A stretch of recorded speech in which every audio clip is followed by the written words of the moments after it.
Hello, this will be a guide to playing Mara in Fellowship. I hope you enjoy. So first thing we need to cover, there are no public sims available. Now, if you come from the World of Warcraft scene like I do, we use raid bots to determine a lot of our information, but there's nothing like that for Fellowship. It's pretty new. There aren't any publicly supported sim services available, so everything we talk about today will be my own opinion. And speaking of, who am I to be making this guide? If you come from the WoW scene, I play Rogue, that's my main thing. Mara on Fellowship is much like Rogue, hence what's kind of drawn me to this class. And at the moment, I am one of the top rated Maras. So I think I have a decent idea of how the spec works, and I will do my best to explain it to you today. Anyways, rotation. So the way Mara works is that you are a combo point based class. You will build combo points with builders and then spend those combo points using powerful finishers. I've sorted these by single target and AoE abilities. You have 2 single target builders and finishers, and then 1 AoE builder and 1 AoE finisher. Additionally, your abilities also use energy, so if you run out of energy, you can't use a lot of your abilities. Let's talk about some of those abilities. Our single target builders are Backstab. This does a small chunk of damage, increased if you're behind your target, generating 2 combo points or 3 combo points if you crit. And I'm going to say this now so I don't have to repeat myself later, but critical strikes give you additional combo points on all of your builders. Your next builder is Widow's Bite. This deals damage with both your weapons at once, with each strike generating the same amount of combo points as your Backstab. So if you strike with both weapons and you crit with both, you can actually go from 0 to 6 combo points. Widow's Bite also gives you 30 energy, so this builder is just strictly better. However, you can't spam it because it has a cooldown, and you have a limited number of charges. If you have no charges, you can't use the ability, although its cooldown is reduced with your haste. Our final builder then is Skittering Blades. This deals damage to all targets around you, and generates 1 combo point for each target hit. This will be your primary builder in AoE. For finishers then, we have Queen's Fang and Hemorrhaging Strike as our single target finishers. Queen's Fang just does a chunk of damage up front, dealing more damage the more combo points you spend with the ability. My understanding is that you want to spend 5 or more combo points before you consume your Queen's Fang, although I don't know this for sure, and I believe the same is true for all of your finishers, so just think to yourself 5 or more combo points always. There are some exceptions to this, but we'll get to that later. We then have Hemorrhaging Strike. This deals a smaller chunk of damage than Queen's Fang up front, but also applies a dot with a duration determined by the number of combo points you spend. If the target you're applying this ability to lives the full duration, Hemorrhaging Strike is your most damaging finisher. Okay, so in single targets, we always want to maintain our Hemorrhaging Strike. Our final finisher then is Arachnid Assault. This is basically your Queen's Fang, but does less damage and hits all targets around you. Use this in AoE. I think something like 4 more targets is probably the breakpoint here, but AoE pull, press Arachnid Assault. Just to showcase these, right, we have the Bleed, we have our different builders, our single target finisher, Backstab, which ideally I should be standing behind my target, our AoE builder, which isn't going to do much for me here in single target, AoE finisher, same idea. And these are kind of our core rotational abilities. Now, let's talk about all the other tools that we have, all the other abilities that we have to complement our core rotational abilities. All right, so we have all of our utility. Okay, this includes our defensive, which is on a 30-second cooldown, giving us 40% DR for 4 seconds. We have our movement ability. This allows you to teleport to the location of any target within 30 yards. We have Kick, interrupting spellcasting. And then we have a single target stun with Enveloping Web, also with a 30-second cooldown, stunning a target for 4 seconds. All of these abilities can be used off the global cooldown. Next, we have our major damaging cooldowns. We have Maiden of Death. This is a 10-second buff with a 60-second cooldown, causing us to deal 20% more damage, and making all of our combo point generators give us max combo points. So if any of you guys come from WoW and playing Rogue, this ability is analogous to Shadow Blades. All right, so I can use that. You see the buff here. And if I use a finisher, and then Backstab, notice I get full combo points. Next, we have Final Stratagem. Now, this ability is also analogous to a rogue ability from World of Warcraft, this one being Preparation. This will instantly reset all of our cooldowns, okay? This includes your Maiden, Brooding Shadows charges, which we haven't talked about yet, Widow's Bite, Stalker Step, your DR, Kick, Stun, all of it. So there are different reasons you could use Final Stratagem. You can press Final Strat if you need to get your kick back, but it's on cooldown, or you need a DR and it's on cooldown. If you want to press it for damage, typically it's good to press this when all of your other damaging cooldowns are on cooldown, right? You've just used Maiden, you've used all of your Brooding Shadows charges, so on and so forth. But the use cases can vary, that's the general idea. And lastly, we have our alt, Matriarch Macabre. This makes it so that for the next 20 seconds, our finishers are Giga empowered. Your Queen's Fang and Arachnid Assault, your single target and AoE finishers, basically do double damage. And that leaves the final ability that we're going to dive into, which is Brooding Shadows, which I left for last because it's the most complicated. So Brooding Shadows does several things. It's effectively Mara's version of stealth, right? We can press Brooding Shadows, we enter stealth. This comes with decreased mob detection range, so you can get closer to hostile mobs than you would otherwise be able to. And you'll notice that we have 2 charges with a 15-second cooldown. If you exit Brooding Shadows out of combat, it will not go on cooldown. However, if we enter combat with Brooding Shadows, it will go on cooldown. Now, the reason there's a cooldown is because stealth isn't the only thing that's being provided here. Brooding Shadows does a ton of different things.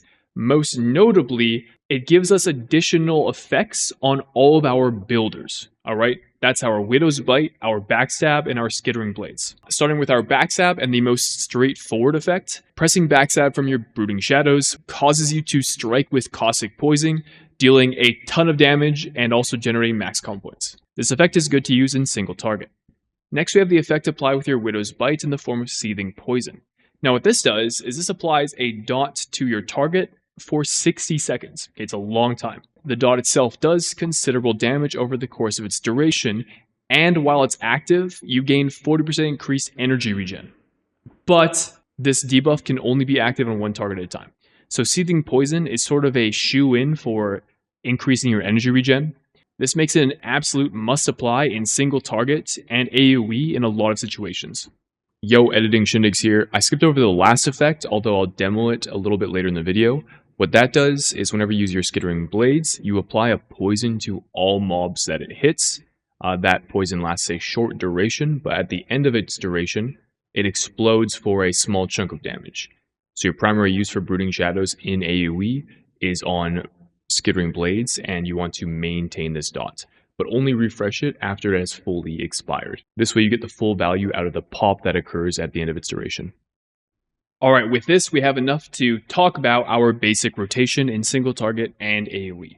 Now for this specific discussion, I've removed all my talents, but the basic idea here is that in single targets you want to apply and maintain your Seething Poison, your Hemorrhaging Strike, use Backstab as your primary builder, Widow's Bite when you need energy, or if you have max, you're capped on charges, okay? Use your Brooding Shadows with your Backstab when you don't need to use it for Seething Poison. And that's it. Repeat. You could use your Maiden for damage every now and then. Use your Brooding Shadows charges, use your Widow's Bite charges. You can use Final Stratagem to get all your cooldowns back. And then repeat. For AoE, the use case of your Maiden and Final Strat are the exact same. Effectively use your Maiden on cooldown, preferably with new pulls. If you Maiden a pack that's like basically fully dead, you're probably not getting full value out of this ability, but otherwise use it on cooldown. Then in AoE, we're going to use our Brooding Shadows with our Skittering Blades to apply the AoE dot, and then use Arachnid Assault as our primary finisher here. And that's the rotation. But you'll notice I have no energy. It turns out your AoE builder and finisher are very energy expensive. So if I'm not doing anything else here, I don't really have enough energy to keep this up.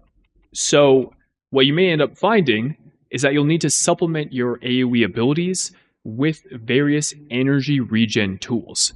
This includes your Seething Poison with 40% energy regen. This includes your Hemorrhaging Strike. We may want to apply this to several mobs in the pool. Excuse my cloak here, it tends to freak out in a stronghold for some reason. I think I skipped this one, but your Hemorrhaging Strike, while it applies a bleed, it also gives you 3 energy per tick.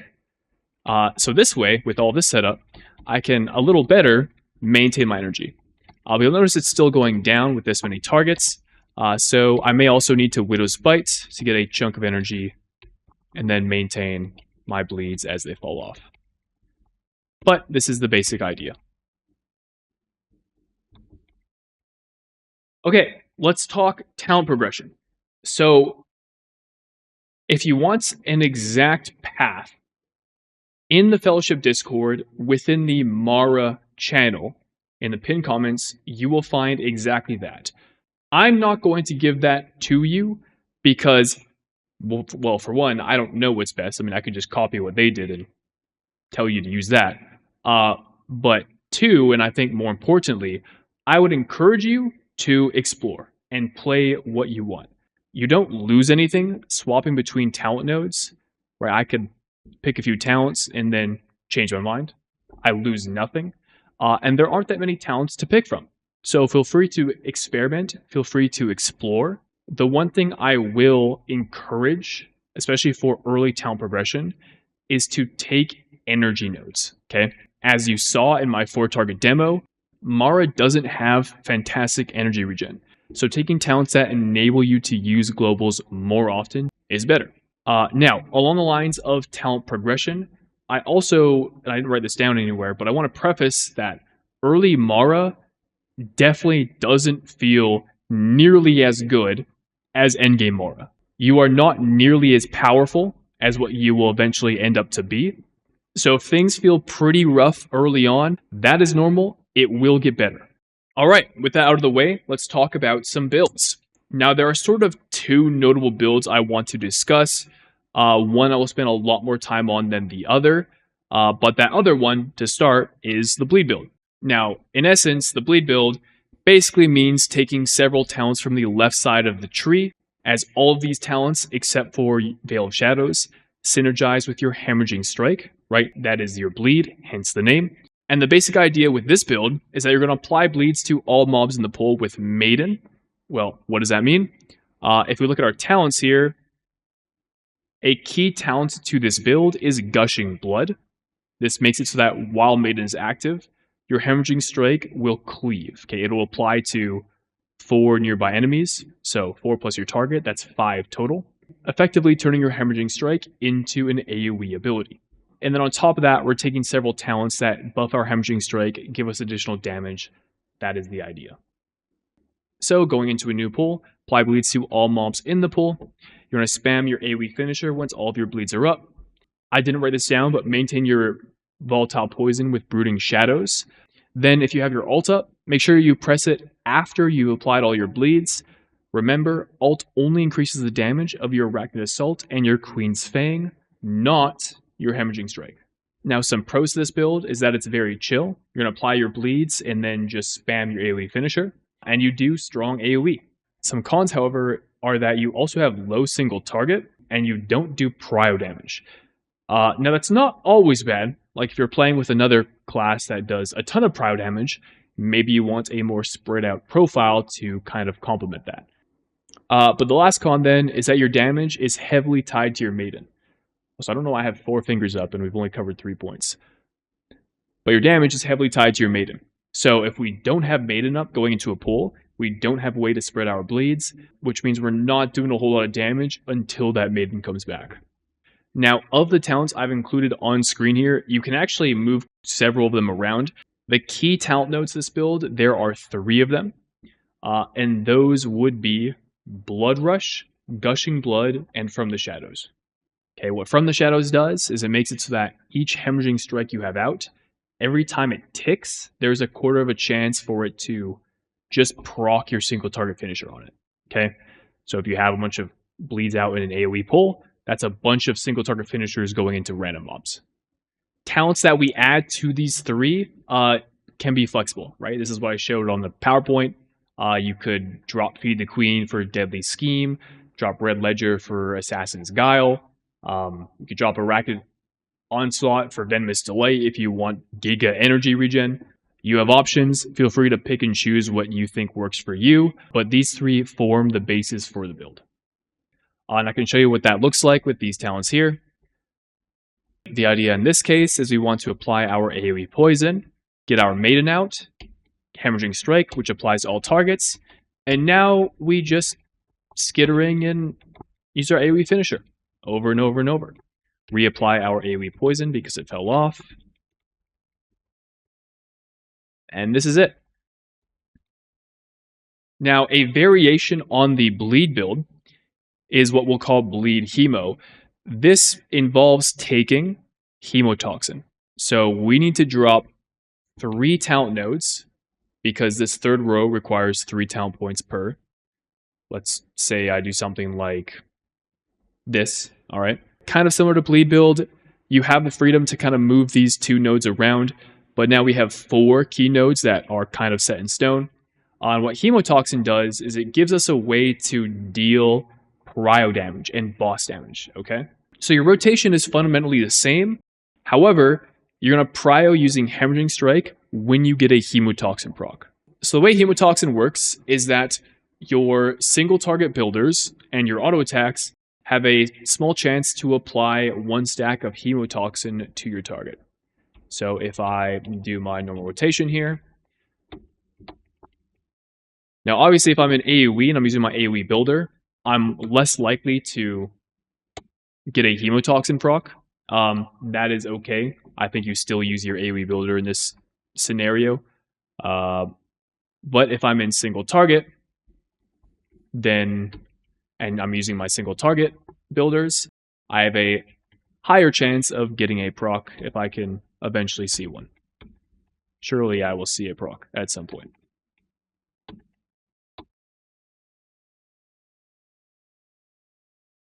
All right, here we go. So this applies a dot to your target, which can stack up to 3 times with more procs. And when you use Hemorrhaging Strike, it will consume a stack and deal the entire damage of your Hemorrhaging Strike all at once. Now, with your Hemorrhaging Strike being your most damaging finisher, assuming that it would take its full duration, Hemotoxin hits quite hard. Additionally, it also splashes 70% of its damage to all nearby enemies. So if you get a proc in AoE, it'll do a sizable chunk of damage as splash damage. Now, the main pro here behind playing Hemotoxin is that you gain a significant amount of Prio damage in AoE, assuming it procs, and a significant amount of boss damage, okay? Boss damage is more reliable because you're using your single target builders a lot more often, so you have a higher chance of proccing it. But one of the cons is that because there's a chance to proc it, Hemotoxin is very RNG. Especially in AoE, you can go a full pull and not see a single proc. Conversely, you could go pull and get like 8 procs back to back to back. Okay, 8 procs would be kind of crazy, but you get the idea. Arguably a con, I put it as a con here, maybe you view this as a pro. This is more difficult to play than the non-Hemo Bleed build because it requires you reacting to procs of your Hemotoxin and then using your Hemorrhaging Strike. So you now have something you have to pay attention to and react to as a part of your damage rotation. And of course, with this being a Bleed build, our damage is still heavily tied to our Maiden to get our Hemorrhaging Strikes out. And that about sums up Bleed.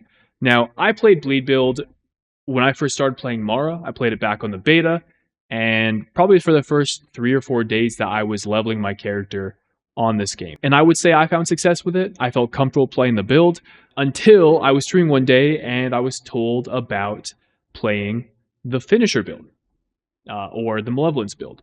And since then, I've been basically exclusively playing this build. As a result, the majority of the rest of the discussion for talents and playstyle in this video will revolve around the finisher build. There's a lot more nuances tied to playing this build well than there is for Bleed. And at the highest level, the finisher build is almost exclusively being played. With current tuning, it seems to be the best available build. I'm going to break that down for you as best that I can. Now, that's not to imply you can't play the bleed build and push relatively high dungeons, relatively high rating with it, but I personally haven't done that, so I'm not going to sit here and tell you whether you can or can't do that. That's up for you to explore and discover for yourself. So with that out of the way, let's get into it.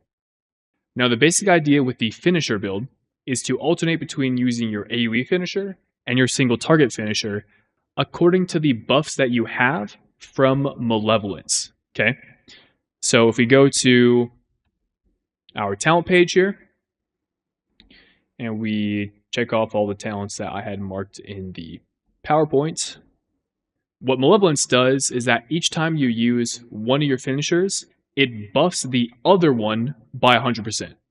And this stacks up to 2 times. Okay, so if I go to a mob and I use my single target finisher, it gives me a buff for my AoE finisher, increasing its damage by 100%. And so, as you can deduce, your playstyle involves alternating between the 2 finishers. Now, the pros to this build is that it has fantastic Prio damage. You're incentivized to use your single target finisher in all situations, even AoE, which means that you will be doing significant damage to the target you're hitting. And this build also synergizes the best with your ult. So you'll have a much more potent ult compared to the bleed build we were discussing before. But for cons, the Malevolence build is much more difficult to play compared to the previous bleed builds we've covered. And this is largely due to the constant buff tracking you need to do to play this build well. Because, as we've discussed, Malevolence and using finishers will give you a buff, which, buffs your other finisher, stacking up to 2 times, right? So if I Queen's Fang here, it won't stack anymore. And on top of that, we're also tracking buffs like our Deadly Scheme. This makes it so that every 20 energy we generate, we get a guaranteed crit on our Queen's Fang or Arachnid Assault, and Assassin's Guile. This makes it so that after we exit Stealth, we gain 4% damage on our finishers for 5 seconds. So there's this constant interplay between the different buffs that you have that require you to monitor and track, and then use the correct finishers depending on what buffs you currently have active. So let's go into detail on how you do that, starting with your single target rotation. Now, much like we've talked about before, we're going to maintain our Seething, Poison plus Hemorrhaging Strike. Use your Widow's Bite on cooldown when you can benefit from the energy. Otherwise, use your Backstab, try to be behind target. All this is nothing new. We already know this. So we're going to use our Arachnid Assault to build to 2 stacks of Queen's Fang. The Queen's Fang buff from our Malevolence, right? And then alternate between using finishers. So you juggle Malevolence buffing 2 of your Queen's Fangs, and then 1 of each, right? So I'll show that here. We want to build to 2 stacks of our Queen's Fang buff. So that means we're going to have to use Arachnid Assault, right? The opposite finisher gives us the buff that we're looking for here.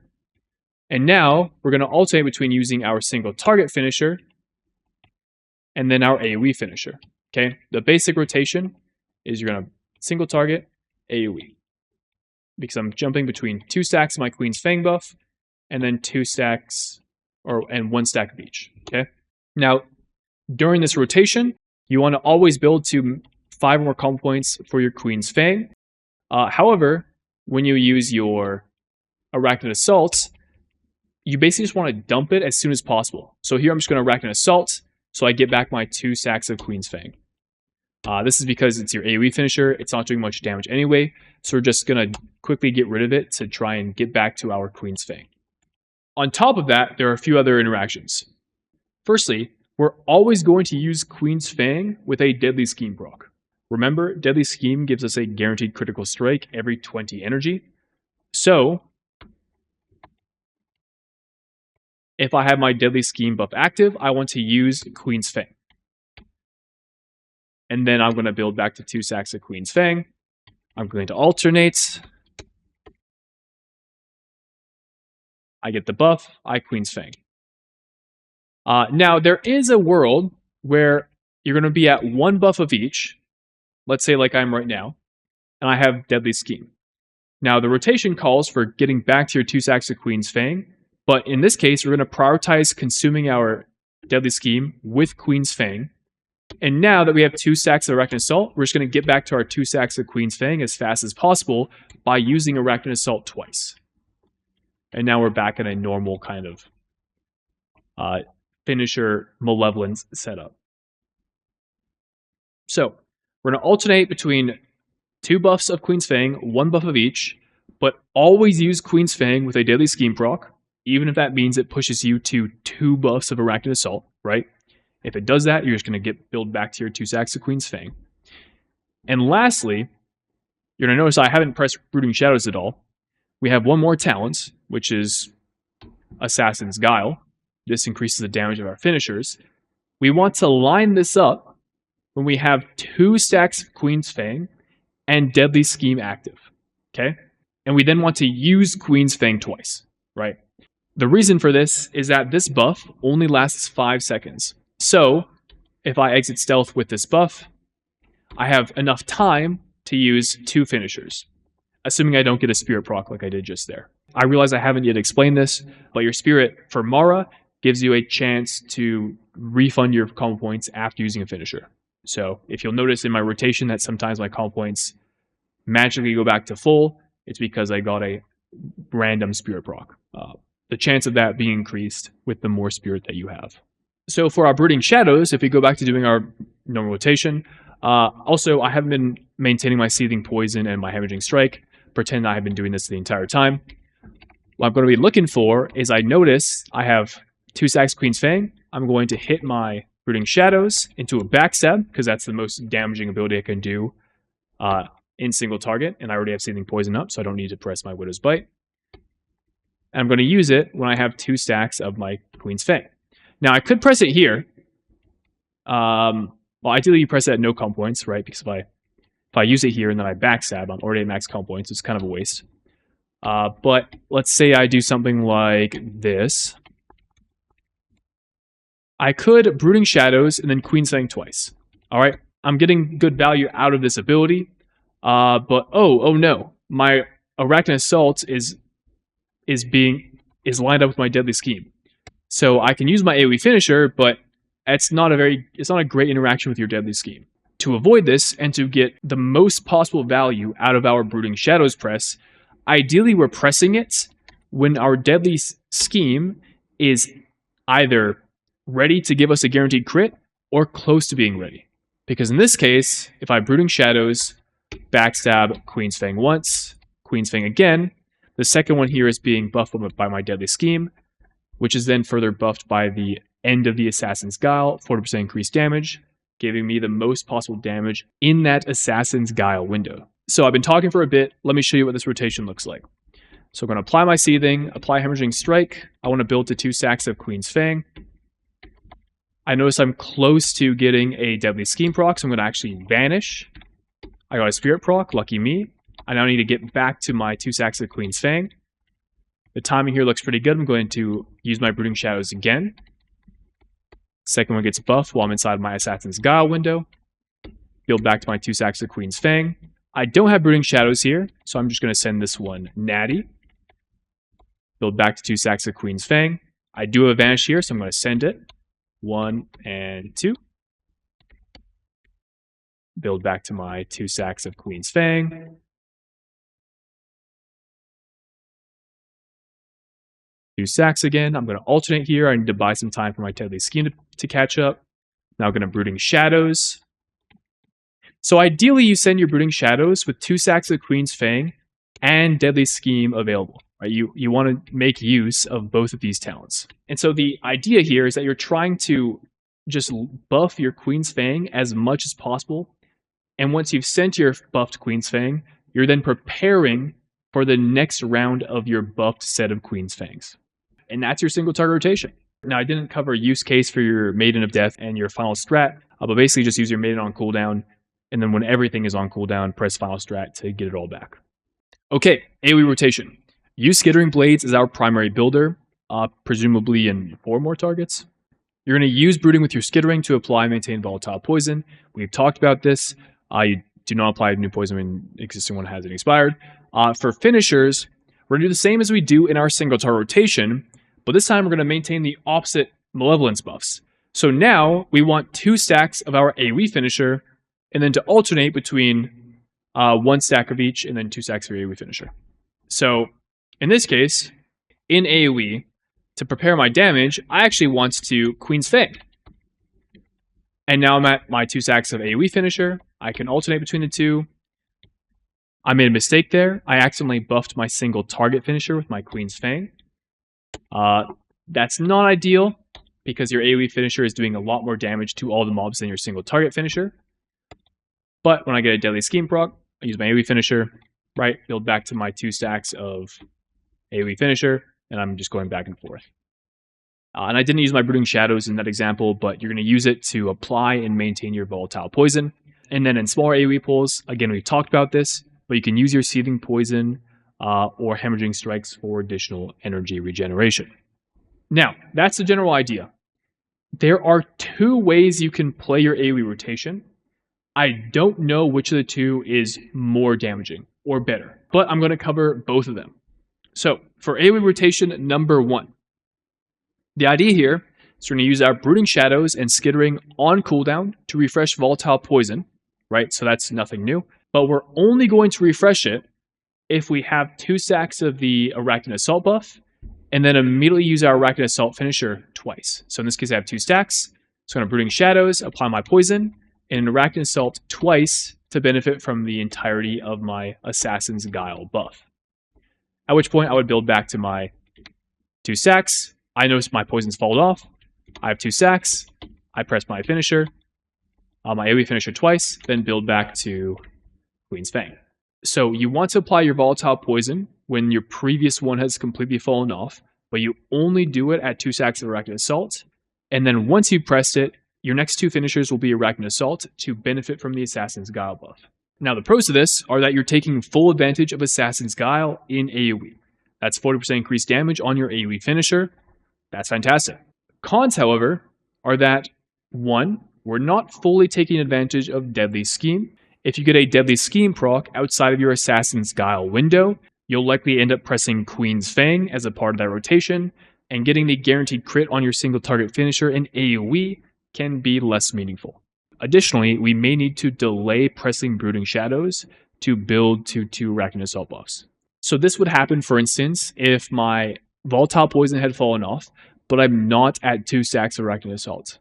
So before I press Brooding Shadows, I need to make sure I build to 2 stacks, and now I can press it. Now this is at most like a 2 global delay, but that can sometimes be more impactful because a big part of our energy regen playing this build is tied to our Venomous Delight, which is our poison damage, and our Volatile Poison is a significant amount of our poison damage in AoE. So this is rotation 1. Rotation 2 means we use our Brooding Shadows on cooldown to refresh Volatile Poison, period. There's no if, and, or buts. So the moment our Volatile Poison has fully expired, we're going to immediately Stealth and then Skittering as our next builder to refresh the poison. Now we're still going to alternate between 2 buffs of our Arachnid Assault and then 1 buff of each, but we're always going to prioritize using our AoE finisher when Deadly Scheme is active. So this rotation looks something like this. I'm going to build to my 2 stacks of AoE finisher, going to consume it, refresh my poison, get back to my 2 stacks, and you're going back and forth here. Now the pros are that we're taking full advantage of Deadly Scheme. Every single Deadly Scheme we're looking to line up with our AoE finisher. It's a guaranteed crit on our most damaging ability. And we're also refreshing Volatile Poison at an optimal time. We're not having to wait and potentially delay our refresh for better buffs. The cons here, however, are that we're not fully taking advantage of Assassin's Guile. We may press our Brooding Shadows to refresh our poisons, and then use Queen's Fang inside of it. That's 40% increased damage on our single target finisher in AoE, right? That's not as good. So you can kind of see the decision that's being made here. We're either prioritizing lining up our AoE finisher with Deadly Scheme, or lining up our Assassin's Guile window with 2 finishers. We have to make a choice. Now you can do both a lot of the time, but you can't do both all the time, right? These 2 AoE finishers you send inside of your Assassin's Guile, there's a decent chance that Deadly Scheme will buff one of them. Conversely, as we're looking to prioritize using our AoE finisher when Deadly Scheme is active, if we have 2 stacks of it and we've just pressed Brooding Shadows, we can get away with pressing it twice here and then building back to 2 stacks before our next Deadly Scheme window. So you can kind of see the different play styles here and how they interact. Now, personally, the way I've been playing Mara, I've always aimed to line up my AoE finisher with Deadly Scheme. That's the way I learned to play it and the way I have been playing it for as long as I've been playing Mara. However, other very successful, high-rated Maras have played it favoring Assassin's Guile. And I don't know which one's better. Again, there are no public sims available, so I'm just laying down the options for you. Feel free to play whichever you choose. Now again, and I want to emphasize, playing around these two talents, they're not mutually exclusive things. Like, you can't only do one and then never do the other. You can do both, and a part of the skill expression behind playing Mara and playing her well involves trying to take advantage of both of these buffs as much as possible. But you can't do both all the time, and that's where this distinction boils down from. Now, Prio. Mara does a ton of Prio damage. If there's a high health mob that needs to die, whether it's the boss, an important trash mob, if you're in the middle of the Stone Skin affix, you can swap your empowered Arachnid Assault finishers for Queen's Fang. And this is an active decision that you need to make, depending on the situation, depending on the pull. It may be more correct in said scenario to prioritize Queen's Fang over Arachnid Assault. But that's kind of the beauty of this build, is that it enables you to do both. Now that's a rotation. Let's talk defensive talents. Now my first point here is that it's okay to run defensive talents in certain situations. With the finisher build, typically you're going to drop Corrosive Spill as your first kind of node that needs to go. This gives you access to 2 of your 3 available defensive nodes with Magic Ward, Spirited Fortitude, and Veil of Shadows. In majority of situations, I find taking this combo to be best, but if the dungeon is more physical damage heavy, you could drop Magic Ward for Spirited Fortitude. Or if you feel like you really only need 1 defensive node, you'll have 1 talent point left over, which you could spend on Maiden's Doom. Or if you really want to keep Corrosive Spill, you could do something like dropping Puncture for Corrosive Spill. Which, and on an aside, I kind of want to make a comment about Puncture here. In regards to your build, Puncture has a kind of low-key hidden value, because guaranteed the crit on your builder seems kind of like not impactful.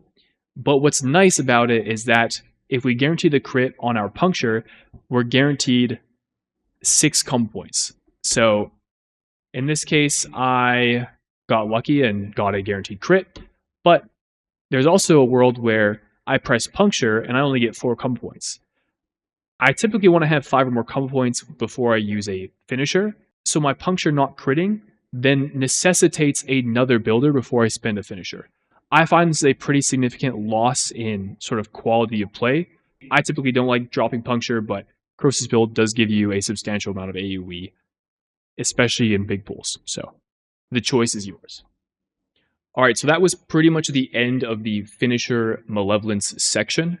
However, I wanted to show an example of my ults and kind of everything I did here that lined up mostly quite well, because your ult is very powerful and really it's just a condensed version of your rotation.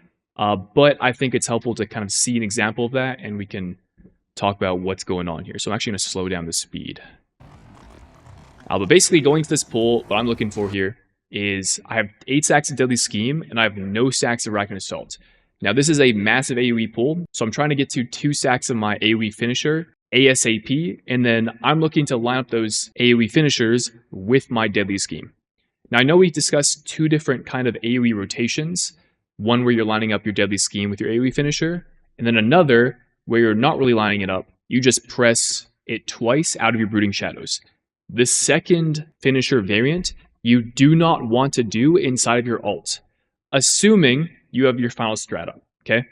The reason for this is that we can just chain our Brooding Shadows windows back to back to back for the entirety of the 20-second window, right? You can use Brooding Shadows twice for 10 seconds of Assassin's Guile, and then final strat for another 10 seconds with 2 charges of Brooding Shadows. So the optimization here inside of your ult is to always line up your AoE finisher with your Deadly Scheme. So that's what I'm looking to do. So I'm going to go into the pull. I'm going to use my single target finisher twice to get to these 2 stacks. I'm now going to use my weapon. This will give me 10 spirit points and generate to my ult, into my maiden, into pressing ult, right? I'll have all my damage prepped at that point. Oh yeah, I apply my volatile poison here with my brooding shadows. That gives me my assassin's guile. There's my maiden. There's my weapon. I know we haven't talked about weapons yet. That'll be a little bit later in the video. So if you're a little confused on that, don't worry. I'll discuss exactly what's going on with that a bit later. And now into ult. So AoE finisher into immediately a single target finisher.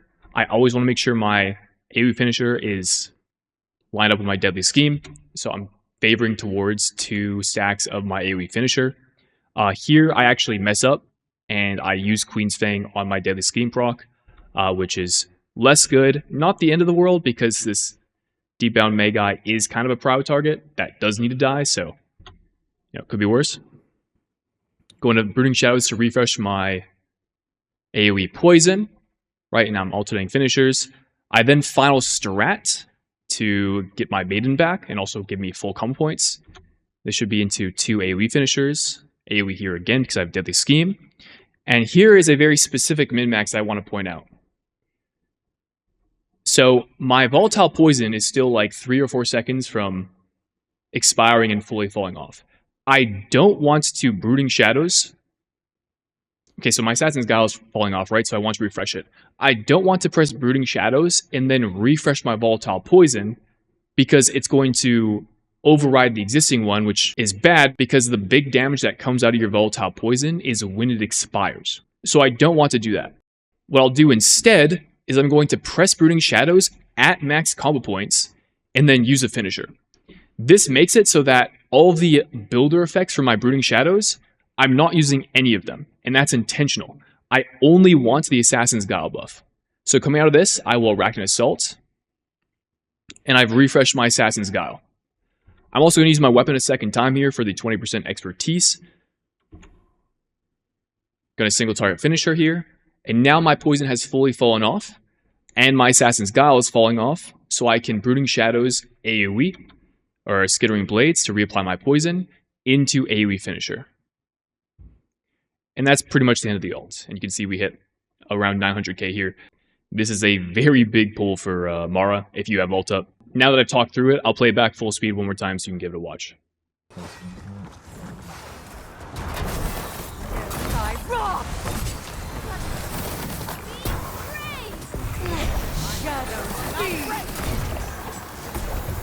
just getting started.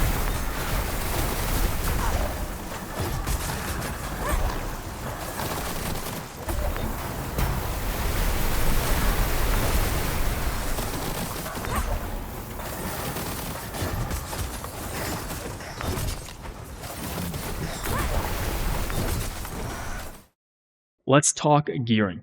So, stat Prio. Crit and expertise are your 2 best stats by a landslide. If you're playing bleed build, haste is also pretty good. And then spirit and haste are your 2 worst stats. I should probably emphasize this with something like this. Yo, quick comment on the stat Prio here. 2 things. Thing 1, I actually don't know that expertise is necessarily better than crit. They're both very good and, in my opinion, somewhat equal. So either these 2 stats are good. Go for both. And second thing is that spirit being as bad as I put it here is very situational. What makes spirit a potentially good stat is if your amount of spirit enables additional ults. Okay? If you having 20% spirit adds 1 more ult to a dungeon, and that ult is meaningful, and the timings of your previous ults are also meaningful, right? So you're using them at good times, ideally towards the beginning of new pulls, on a boss, whatever it might be. You're not just like pressing it on cooldown between pulls. In that case, spirit is actually very good. And I can give an example of this in a dungeon I've been progressing recently. We've been working on Eternal Sailors 52, and I actually run a very high spirit build in there because there are specific ult timings that make the dungeon much easier. So Spirit can be good, but if you're still progressing up the rating ladder, you're still gearing your Mara, you'll be doing an assortment of dungeons, in which case it's kind of hard to justify running high Spirit because there are all kinds of different alt timings that are good in these different dungeons. So I wanted to add this tidbit here in case you look at a log and see a Mara with high Spirit or something. Anyways, back to the video. Now, if you're just starting out gearing, I would say feel free to send gold early to upgrade pieces. I encourage you to send gold to upgrade items for a couple reasons. One is that as you're progressing through the different challenge mode leagues, if you're queuing through the random queue system, the higher item level you are, the higher bracket of dungeons you can be assigned to. These higher level dungeons drop increasingly better loot, so there's incentive to unlock them faster so that you get access to that. Additionally, although upgrading pieces cost gold, regarding your item level journey and eventually reaching maximum item level, gold will not be the bottleneck for you. The bottleneck to reaching 330 item level will be magic dust, which you don't use at all for much of your early to mid game gearing. Also, I don't have it written down here, but I would say eye level is king. If you get a piece that maybe has less favorable stats on it, but is higher item level, it will then have more primary stat, which will increase the magnitude of our damaging abilities, so I would be more inclined to swap. And then set bonuses are strong. Early game, set bonuses are probably the strongest items of gear you can get your hands on, namely if you can complete the set bonus. I listed a few of them down here. Drakeheim's Absolution gives us 20% agility and ult. Draconic Might gives us a 18% agi proc for 15 seconds at a proc per minute of 0.9. These set bonuses, in my opinion, are the strongest ones available, but they're also not super easy to farm because they come from capstone dungeons. Specifically, Drakeheim's Absolution comes from the final capstone dungeon that you can do, the Paragon capstone dungeon. So this might not be accessible for a lot of people. And so I included Death's Grasp. This set bonus is great, 15% extra damage to low health mobs. And the items that you can equip with Death's Grasp typically have favorable stats. And you can also wear other set bonuses. I just listed these on screen as they are notable ones that I wore for a long time into the late game. Now, for late to end game, what I would specify here is that your set bonuses are still strong, but gems now come online and are worth farming, particularly essence bonus gems. So what do I mean by that? Well, when an item drops that isn't part of a set, okay? So this Rune Harrow's Shadowed Hood here is part of a set bonus. So this is not an example of that. But other items have a chance to drop with a socket, okay? So let's look at this ring, for instance. This ring dropped with a socket, which I then put a large sapphire into. And there's just a random chance for this to happen. On top of this, there's an additional chance for this socketed item to roll an essence bonus. So if we go back to these shoulders here, you'll see that it's an essence bonus, which means that the gem I have equipped in this slot is giving me 35% additional value. So it would normally be 360, but with this essence bonus, it's 360 times 1.35, whatever that number is. And by stacking several different socketed items and essence bonus socketed items, this unlocks certain gem combinations that drastically increase our player power. So you can see here I have 10 purple, 6 red, 2 blue. And I've attached here a URL that you can access to theorize and kind of piece together some different gem combinations that you might want to experiment with or that you think would work for you. I've attached a few different gem setups here that I'll go over, but know that what's best for you will depend on your gear, your available sets, etc., so on and so forth. Now, to start, if we're trying to play around having 2 free set bonuses, let's say we want to have Drakeheim's Absolution and Draconic Might. Well, these set bonus items cannot have gems on them, so that limits our options for combinations of gems that we can run. But if you have 1 essence bonus item, you have enough to play 6 purple and 6 red. Or if you have 2 essence bonuses, you could play 10 purple. Now, personally, I think purple is probably the best set for Mara. You can think of it as the critical strike tree. We get a bunch of increased critical strike and damaging effects on our critical strikes. Red is also good, specifically 6 into red, because this gives us access to 9% additional primary stat above 80% health. This is a lot of primary stat, and as a DPS, we spend the vast majority of the key above 80% health. So you can think of this as effectively permanent 9% primary stat uptime. And what you'll kind of notice if you look at the different combinations I have listed is that typically there are breakpoints at 6, where there'll be a very strong gem slot that we're trying to shoot for, or we're trying to invest entirely into one tree. Now, if we're only playing one free set bonus, right? So that's much like what I'm doing currently with my Drakeheim set. If you have 5 essence bonus items, you can play a combination of 10 purple, 6 red, and 2 blue. And lastly, if you have no set bonuses, only gems, you can play a combination of 10 purple, 6 red, and 6 green. Now, I should also clarify, when I say 8 essence bonus gems, that implies that you have 8 essence bonus gems plus 3 non-gem bonus slots, right? So you have 11 gem slots total. 8 of them would have to be essence bonus. Now, I don't even have 8 essence bonus slots. I only have 6, so this is not a combination I can even feasibly run right now. Next, let's talk weapon tree and weapon type. As you advance to, I believe, the champion tree, you gain access to new powerful weapons that have their own kind of talent tree attached to it. Now, I believe the best weapon we are looking for is the Fateful Dagger. This weapon increases our expertise by 20% for 6 seconds and also gives us CDR on all of our abilities, including the weapon press itself. The CDR tends to synergize quite well with our build, hence why it gets played. Now, for the tree itself, there are different tiers of nodes. You'll see there's like a purple tier, a green tier, and a blue tier. The master tier is the purple tier, and what we're looking for is the Visions of Grandeur node. What this does is it makes it so that every time we use our weapon, we generate spirit points, which gets us closer to our ult. And when we use our ult, our weapon cooldown gets reset. This allows us to generate to our ult much quicker, and Mara ult is very powerful. So the more of those you get off, the better. Then for the heroic tree, which are these blue nodes here, there are a few different options of abilities you can run. The one I would say is a must-have, being Inspired Allegiance. This does 2 things. The important one for us is that it reduces the cooldown on our weapon ability, and more weapon presses means more ults. And then you have a toss-up of several different abilities you can run. Seize Opportunity gives you critical strike rating. Vengeful Soul makes it so that your crits have a chance to gain you a small main stat buff. Then Hidden Power will also give you a little bit more main stat when it procs, but it's much less frequent.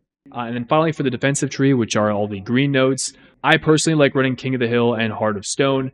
I think these are the most versatile nodes. King of the Hill reduces the damage you take above 80% health.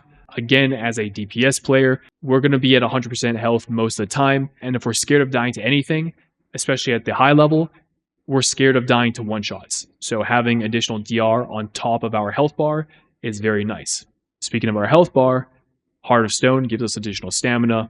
Now, I do want to preface here, there are other defensive nodes you can play that are quite strong. Notably, Treasure Hunter's Delight gives you a massive DR when you use your trinket. I'm not playing it because I find often the trinkets I end up running are used for the utility of the dungeon more so than for my own use, right? I'm not playing Health Pot. This DR trinket, I'm not pressing it for my own sake. I'm most often pressing it for the group's sake or the tank's sake, in which case that's not really providing much of a benefit to me. And if I'm using my portal for a skip or I have Shroud on, during that skip when we're not in combat, I'm not getting any value from my Treasure Hunter. So it's situational, but if there was a world I could use a trinket for my own sake, then Treasure Hunter's Delight gains value. So anyways, you can make a case for this one. You can make a case for several different defensive talent nodes. Really what you want to run is up to you. Now, alternative weapons and trees. Do we have to play the Fated Dagger? Are there other things we can run? No, you don't have to play it. Yes, there are other things you can run. I'll talk about a couple different weapons. I think the most notable alternative here is Sorrow's Reckoning. What this weapon does is it deals a massive chunk of damage instantly to all mobs in AoE and gives you crit based on the number of targets you hit, up to 5. Crit is one of our best stats, so this weapon synergizes quite well. And this weapon is arguably better in high AoE dungeons. Now, if you play Sorrows, I believe you want to pair this with Martial Initiative on your Master Tree. Alright, that's this ability here. So we're going to drop the ult generation that Visions of Grandeur provides in favor of gaining some additional main stat on use when we use our weapon. Now, I believe the reason for this has to do with the weapon cooldown. The cooldown on your Fateful Dagger weapon is shorter than Sawril's, which means if you're wearing this, you get less weapon presses over the course of a key, which means you get less value out of your Visions of Grandeur. So you could maybe still run Visions. I don't actually know which one is technically better, but I know that Martial Initiative gains value with Sawril's, similar to Inspired Allegiance losing value with your Sawril's, because in this case, the weapon cooldown decrease doesn't matter as much on a weapon that has a longer duration. It's a smaller percentage decrease on Sawril's than it would be on your Fateful Dagger. Final gearing thing we need to talk about is our legendary, and for that, our best legendary are our boots, followed by neck, followed by cape, which is much worse than the previous two.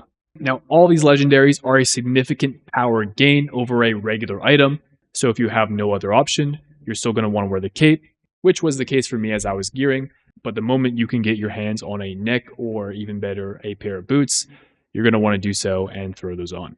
Now, there are some small min-maxes to these different legendaries that I'll quickly cover. For instance, if you're playing the Cloak, this causes your finishers to reduce the cooldown on your final strat, which means you get it back really quickly, which means you also want to use it a lot more aggressively. Or I actually find this Cloak quite helpful when you're playing the Bleed build. Because a lot of your damage is tied to your Maiden, getting your final strat back a lot more frequently means you can have Maiden available either by it being off cooldown or by you using your final strat going into new pulls a lot more often. Next, for your neck, this makes it so that every time you get a Spirit Refund, you get a huge chunk of expertise for 8 seconds. This dramatically increases the value of your Spirit. So if you're currently using the neck legendary, Spirit is a much better stat for you. And then finally, the boots, which is the ones that we ideally want to wear. These make it so that our finishers deal 40% of their initial damage as a dot over 6 seconds. Now, the two notable things here are that as I'm playing the finisher build, the vast majority of my damage is tied to my finishers. So having a legendary that deals a percentage of my finisher damage is quite valuable. Additionally, this dot is poison damage, which interacts with my Venomous Delight, increasing my energy regen. So lots of good synergy here, and the stats on this thing are also awesome. And the last slide here I want to put on screen, but I'm not going to go through it. One of the most questions I get asked streaming to Twitch on Mara is, yo, Shindig, I feel like I have no energy. What's going on? If that is you, ask yourself these questions. But that's going to do it for the video, guys. This has been a much longer guide than I originally anticipated. I hope you found this helpful. If you did, consider dropping a like and subscribe. I have largely been using my YouTube channel for World of Warcraft content, but I think if this video does well, I might branch out and do some more Fellowship content down the line. Also, feel free to hang out and come watch me on Twitch at ttv/shindigwow. I stream almost every day, and I'd be happy to answer any questions that you might have, or if you just want to come hang out, feel free to do so. Speaking of questions, if you have any, feel free to drop a comment below, and I'll get back to you as soon as I can. That's it. Thanks for watching. I'll see you guys in the next one.